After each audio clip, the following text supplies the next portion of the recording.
Bienvenidos, bienvenidas, amables oyentes. Este es su programa Diálogo Bíblico. Es grato estar con ustedes en este instante en que hacemos un resumen de la conversación que hemos tenido durante esta semana. Con ustedes el pastor Horacio Rodríguez, que les habla Raúl Medina. Les saludo cariñosamente con un fuerte abrazo, deseando que esté gozando de las bendiciones de nuestro buen Padre Celestial junto a su familia. La expresión un real sacerdocio, yo creo que nos resulta en primera instancia grande el título, pero Dios ha sido muy misericordioso y nos ha dicho que nosotros realmente podemos ser real sacerdocio, pero para cumplir la misión que Él nos ha encomendado y que le encomendó a Pedro y a Juan y a todos los discípulos y por ende a nosotros. Estaba pensando, la verdad es que nos conformamos con muy poco. Porque generalmente aquí, ¿qué es lo que uno desea en el mundo? Lo más que puede desear es fama y fortuna. Eso es lo que el mundo le puede entregar, sí, fama y fortuna. Efímera y se pierde en cualquier instante. O sea, no puedes tú depender de eso realmente. La fama dura a veces demasiado poco y la fortuna también se va. Entonces, y la fortuna, la fortuna, por muy grande que sea, hay cosas que tú con la fortuna no puedes comprar, hay cosas que no vas a poder comprar, la salud, un hogar, una familia. La alegría, el gozo, la tranquilidad. Uno desea tener estas cosas materiales, pero fíjate que fuera de ser efímera, el hecho de tener ciertas cosas, cierta tranquilidad económica, por decirlo así, y quizás más allá de eso, te perturba y te echa a perder en realidad la moral de la persona. Uno a veces se encuentra con muchas sorpresas, especialmente con personas que son de mucha riqueza, que su moral, lógicamente por la riqueza pueden tapar algunos hechos, pero de improviso salen a la luz. ¿Por qué? Porque no dependen de Dios. Pues yo dice, aquí está mi Dios. A veces eso saca lo peor de la persona. Y tenemos que... Se dice que para conocer a una persona hay que darle poder. ¿Mm? Entonces ahí es donde se conoce. Pero te decía, nos conformamos con muy poco. Fíjate, el Señor nos ofrece mucho más que eso. No dice que nosotros no podemos gozar de cosas materiales. No está diciendo eso. No dice que nosotros no debemos tener una casa, que no podemos tener a lo mejor un auto, cosas así materiales. No dice. Pero la diferencia está en que el cristiano pone esas cosas en el lugar que corresponde. No en el primer lugar, como lo hace aquel que vive, que su vida gira en torno a lo que el mundo puede entregarle. Y fíjate, el Señor dice, mas vosotros sois linaje escogido. Si yo estoy en el mundo, estas palabras no significan absolutamente nada para mí. Pero cuando yo empiezo a darle importancia a la parte espiritual, esto sí que es importante. El Señor me ve como algo especial. Dice, real sacerdocio. Un sacerdocio real es algo muy especial. Nación santa. Yo he sido apartado del mundo, soy algo especial para Dios. Y yo debo vivir así. ¿Cuántas veces nosotros hemos mirado a la realeza que existe todavía, tanto en España, en algunos países de Europa especialmente? Creo que una de las primeras realezas que uno mira es la del Reino Unido, ahí donde está la reina Isabel.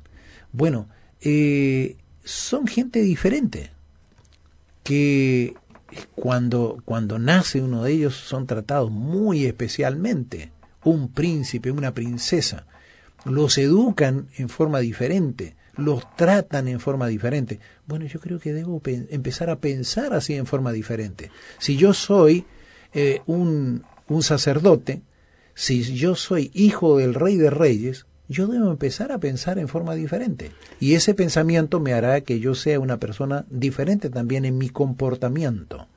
Hay tres conceptos acá que menciona Pedro en su segunda carta, comenzando el versículo primero, dice, desechen, luego deseen, y el tercero es si habéis gustado. que hay que desechar porque ya ustedes gustaron eso. Desechen la malicia, el engaño, la hipocresía, las envidias, las detracciones, esto de hablar contra el prójimo, de hablar tantas tonteras a veces que echan a perder las relaciones. Mejor dedíquense a desear la leche como los recién nacidos lo hacen cuando están con hambre, que siempre lo hacen. Van y buscan a la única persona que les puede dar ese alimento y no buscan una leche adulterada, sino la perfecta, la que Cristo puede entregar para que crezcan en salvación. Y este concepto, si es que habéis gustado, o en otras palabras, pues si habéis gustado, significa que Pedro da a entender de que ellos ya han sido cristianos que han andado en este camino, sigan andando en el camino, desechen esto otro, porque ahora ustedes tienen que vivir como un cristiano, con una persona separada, diferente, y darlo a conocer al mundo, a quienes nos rodean, que somos diferentes.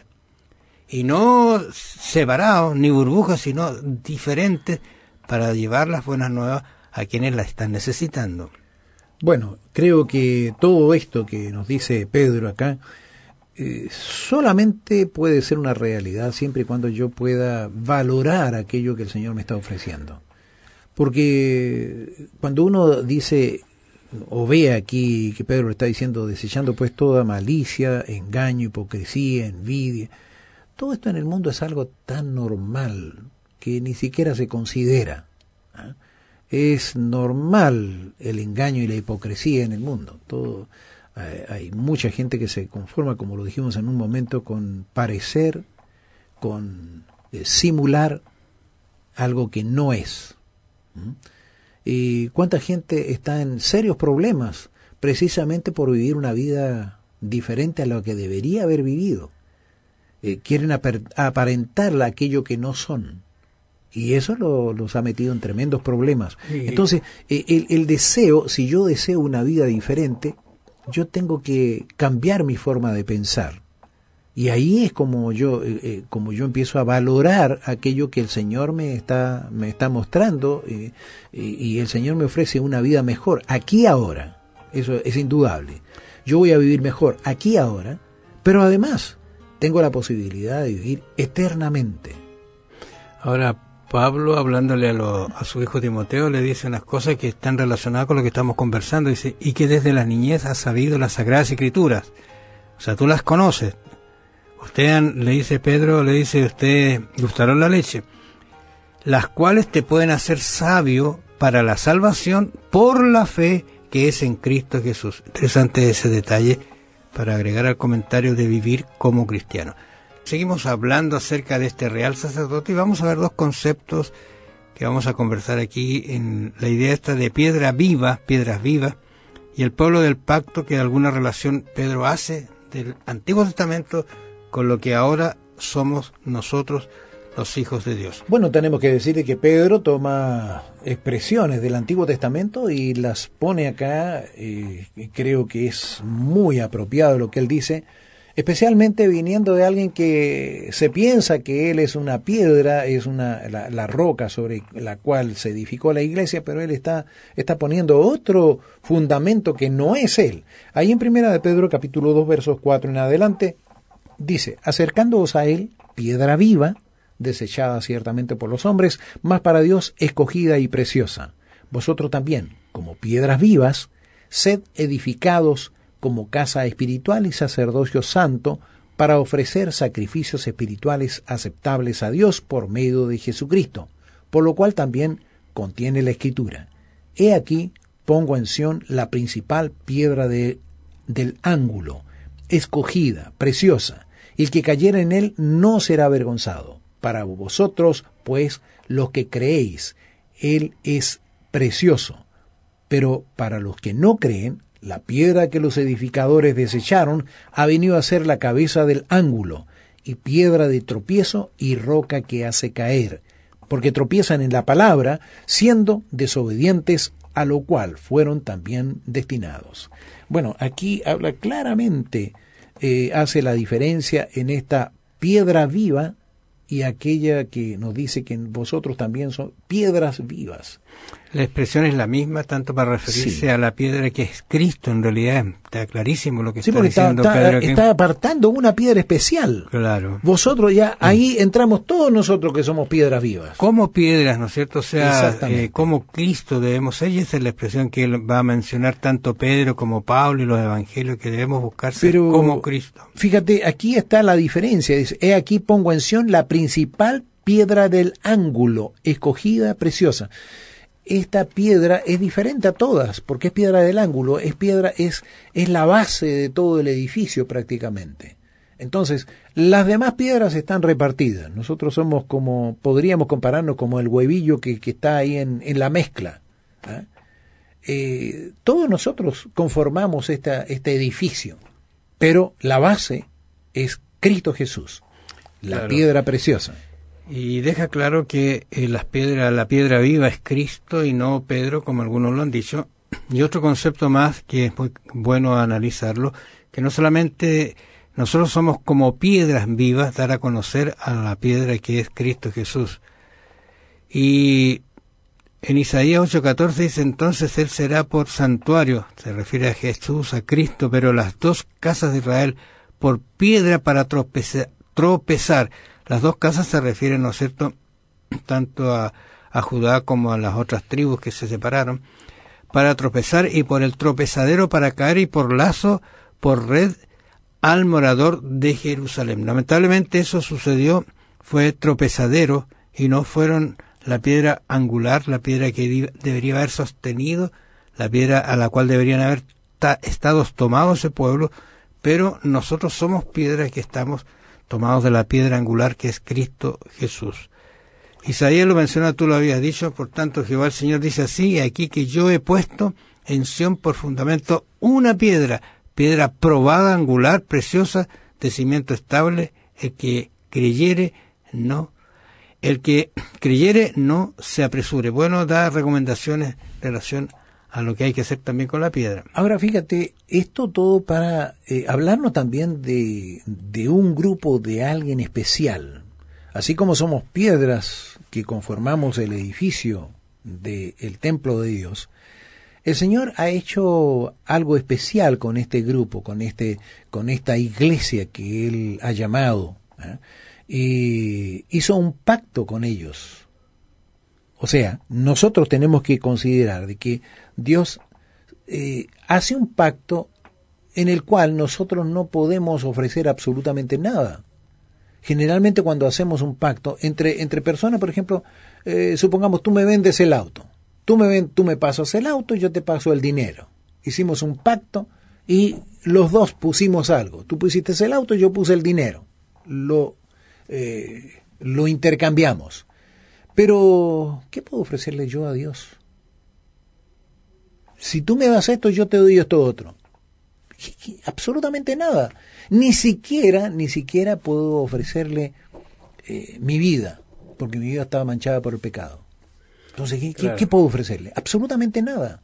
Este es un pacto totalmente desigual, porque es hecho entre alguien que es muy superior y nosotros, que la verdad es que en esto solamente tenemos que aceptar todo aquello que el Señor nos entrega. Pero ¿qué cambios puede hacer Dios cuando uno se propone estar de parte de este pacto y participar de él, ¿no es cierto?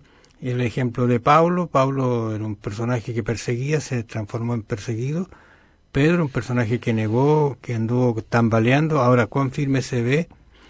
Y es interesante porque él toma la figura que pasa con Abraham. Abraham dice tenía 99 años, o sea, casi los 100, cuando se le apareció Jehová, y se le aparece después, yo soy el Dios todopoderoso, anda delante de mí y sé perfecto, y pondré mi pacto entre mí y ti, y te multiplicaré en gran manera.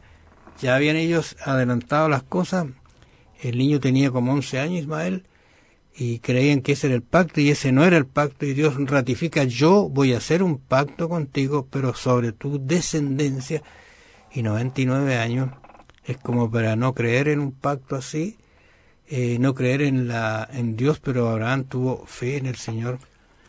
Ahora, y la verdad que se mantuvo ese pacto por el tiempo. Fíjate lo que le dice: yo soy el Dios Todopoderoso, anda delante de mí y sé perfecto. Señor, ¿cómo querés que ande delante de ti y sea perfecto si yo no soy perfecto? Pero antes le había dicho: yo soy el Dios Todopoderoso. Si yo te estoy diciendo esto, no te estoy pidiendo algo que es imposible. ¿Por qué? Porque aquello que es imposible para ti no es imposible para mí. Y yo lo voy a hacer realidad en tu vida. Lo único que tú tienes que hacer es creer y confiar en mí. Nada más. Y eso sucedió con Israel, porque en Éxodo 2:24 se acuerda, Dios dice, y oyó Dios el gemido de ellos, y se acordó de su pacto con Abraham, Isaac y Jacob, y miró Dios a los hijos de Israel, y los reconoció Dios. O sea, se acordó de ese pacto como se va a acordar continuamente del pacto que ha hecho con nosotros como pueblo especial. El concepto de real sacerdocio es lo que va a presentar ahora Pedro en su carta, en su segundo capítulo, y con un propósito de proclamar sí las virtudes, de esas virtudes que Dios nos dio a nosotros, y la característica de ser un pueblo realmente, no solamente un pueblo, sino piedras vivas, como él nos dice, por lo cual también contiene la Escritura. Y aquí en el versículo 9 yo quiero hacer resaltar este concepto más: vosotros sois linaje escogido, y aquí hay unas características que lógicamente estaban también en Éxodo, para el pueblo se las dio ese pueblo, ahora las retoma Pedro y dice, nosotros ahora somos este pueblo espiritual y tenemos las mismas características. Dios nos ha dotado de este lindo privilegio de ser linaje escogido, real sacerdocio, nación santa, pueblo adquirido por Dios, para que anunciéis las virtudes de aquel que os llamó de las tinieblas a su luz admirable. Permíteme leer el libro, el capítulo 19, del libro de Éxodo, en el final del verso 6. Vosotros me seréis un reino de sacerdotes y gente santa. El Señor ya le había dicho eso a Israel. Imagínate, ahí está tanto tiempo antes. Ahora, Pedro está repitiendo esto que está dicho en el Antiguo Testamento. El Señor siempre ha querido que nosotros formemos parte de este reino de sacerdotes y gente santa. Pero, ¿anhelamos la santidad? No podemos ignorar que estamos viviendo en el mundo. El Señor hizo una oración donde decía: no te pido que los quites del mundo, sino que los apartes del mal. Nosotros estamos en el mundo, pero no somos del mundo. Pero esa es una decisión particular. No, el Señor no nos fuerza, no nos obliga. Tenemos que desearlo nosotros a fin de separarnos del mundo. Pero cuando nosotros empezamos a convivir en el mundo, recordemos lo que aconteció con Lot. Lot empezó a acercar sus tiendas a Sodoma. Yo creo que primero estaba lejos y él seguía practicando su religión, tenía su comunión con Dios, siempre era la misma, pero empezó a acercarse cada vez más a Sodoma. Y cuando empezó a acercarse a Sodoma, las cosas empezaron a cambiar. Y su familia empezó a cambiar. Y cambió tanto así que finalmente podríamos decir que los perdió a todos, porque las hijas, a pesar de que salieron de Sodoma, ya iban infestadas contaminadas por el pensamiento de Sodoma. Entonces, a nosotros también nos puede ocurrir exactamente lo mismo. Por eso, cuando nos habla de esta nación santa, este reino de sacerdotes, nosotros tenemos que desear serlo. Pero si yo estoy conviviendo en el mundo y el mundo me ofrece tantas cosas, seguramente voy a ver, es una vida aburrida, no me gusta. Y el Señor puede hacer un cambio en mi mente de manera que yo pueda desear ser diferente y ver lo que el Señor me ofrece. El Señor me ofrece aquí una vida mejor, aquí ahora, y luego me ofrece vida eterna. Fíjate que para que uno entienda este concepto de linaje escogido, cuando se refiere a la piedra del ángulo, también se dice que es escogida. O sea, es algo muy especial para Dios que nos haya escogido, que seamos elegidos para llevar las virtudes de aquel que nos llamó de la luz, de las tinieblas a la luz. O sea, no teníamos nada, estábamos perdidos en la oscuridad, y tú sabes que en la oscuridad tú no puedes discernir, ni mirar, ni saber qué dirección tomar. O sea, andas y en cualquier momento puedes tropezar, puedes caer, puede pasarte cualquier cosa en tinieblas. Pero cuando la luz se abre, cuando Dios te abre el entendimiento, el discernimiento, como un real sacerdocio, entonces tú ves la vida muy diferente. Y por eso que Pedro en algún momento le dice, si en algún momento gustaste la leche, o sea, si ya anduviste en la luz, no vuelvas a la oscuridad. Te va a hacer realmente mal, puedes traerte terribles consecuencias. Mantén el lineamiento de ser un real sacerdocio, una gente santa, un pueblo escogido por Dios. Aquí nosotros podemos ver que esto nos está mostrando lo que somos o lo que deberíamos ser. Pero podemos hacernos la pregunta, bueno, ¿y para qué? El Señor tiene una misión para nosotros. Dice que nosotros debemos anunciar, como dice 1 Pedro 2:9, anunciar las virtudes de aquel que nos llamó de las tinieblas a su luz admirable. Esa es la razón, digamos, de todo lo que Dios quiere, separarnos para anunciar estas virtudes, estas cualidades maravillosas de ser cristiano, de decir, mira, yo soy un hijo de Dios y tengo la bendición de Dios, puedo tener el gozo, la paz, como decíamos, la benignidad, todas estas características de un cristiano, y mayormente porque eres una luz que alumbra. Recordemos que y quizá usted con tranquilidad vea el concepto de luz que aparece allí en Génesis capítulo 1, cuando Dios dice que creó la luz, crea la luz, ese concepto maravilloso que la luz produce un efecto regenerativo, un efecto de discernimiento, un efecto maravilloso en la vida y en el trasfondo de las personas. Hacia allá está apuntando. Deuteronomios 4:6 dice, guardadlos pues y ponedlos por obra. Está hablando de estos mandamientos que han sido dichos. Deuteronomio es una repetición de la ley. Dice, porque esta es vuestra sabiduría y vuestra inteligencia ante los ojos de los pueblos, los cuales oirán todos estos estatutos y dirán, ciertamente pueblo sabio, entendido, nación grande, etc.